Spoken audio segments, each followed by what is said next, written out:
Delhi election में आप party को जीत हुई है और बीजेपी को बड़ी सख्त हजीमत नसीब हुई है, तो इस सिलसिले में क्या तासुरात हैं आपके? खुशी का माहौल है? बेशक खुशी का माहौल है। झाड़ू चल गई, सारे कमल का सफाया हो गया।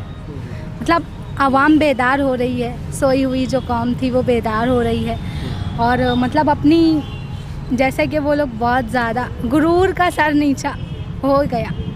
मतलब वो लोग जो बोल रहे थे ना ऐसा कि ये करेंगे वो करेंगे, शाहीन बाग में ये करेंगे, वो प्रूफ हो गया कि बोल बच्चन से नहीं चलने वाला है। यहाँ काम करो, काम के बेस पे हम लोग वोट करेंगे आप लोगों को। सिर्फ वर्किंग बेस पे वहाँ पे काम हुआ है, नहीं तो बीजेपी का एजेंडा ही यही है। वहाँ पे कल मैनिफेस्टो पढ़ रही थी मैं बीजेपी की पार्टी का, उसमें जितने भी आर्टिकल्स हैं, उसमें जितने भी हैं, उसमें कुछ भी नहीं है कि जिससे हिंदुस्तान डेवलप हो, कोई भी नहीं। उसके फर्स्ट उसमें यही सब था। क्या लिखा है मैनिफेस्टो में? सिर्फ वही सब है। मतलब जो ह्यूमन सेफ्टी है, हेल्थ इश्यूज हैं और हिंदुस्तान के डेवलपमेंट की बात है, ये सब कुछ नहीं है उसमें। लास्ट में, शुरू में तो सिर्फ यही है, हिंदू मुस्लिम, ये सिर्फ वो अंग्रेज़ों का वो था ना, लड़ाओ और हुकूमत करो, बस सेम एजेंडा वो लोग का यही है और कुछ नहीं। आपके स्कूल कॉलेज में क्या माहौल है?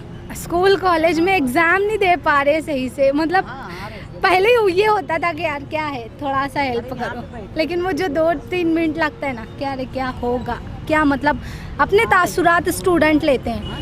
वो सब जो बातें स्टूडेंट्स के दरमियान, ये चाइल्ड मतलब स्टूडेंट्स होते हैं जो यंगस्टर्स, उनके दरमियान में वो सब बातें होती थी, वो बहुत मज़े की बात लग रही।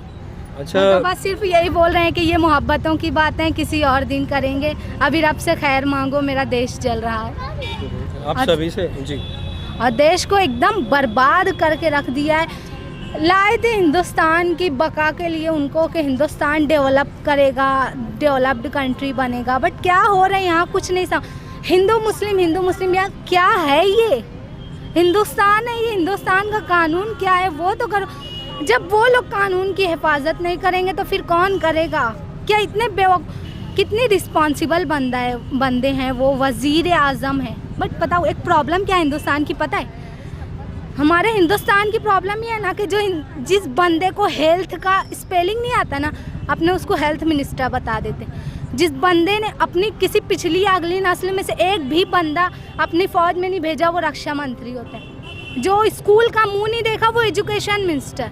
और इन सब का बड़ा जो कभी 3री क्लास पास है, एक चाय वाले को हमने हिंदुस्तान सौंप दिया, तो फिर यही सब होने वाला, जाहिर सी बात।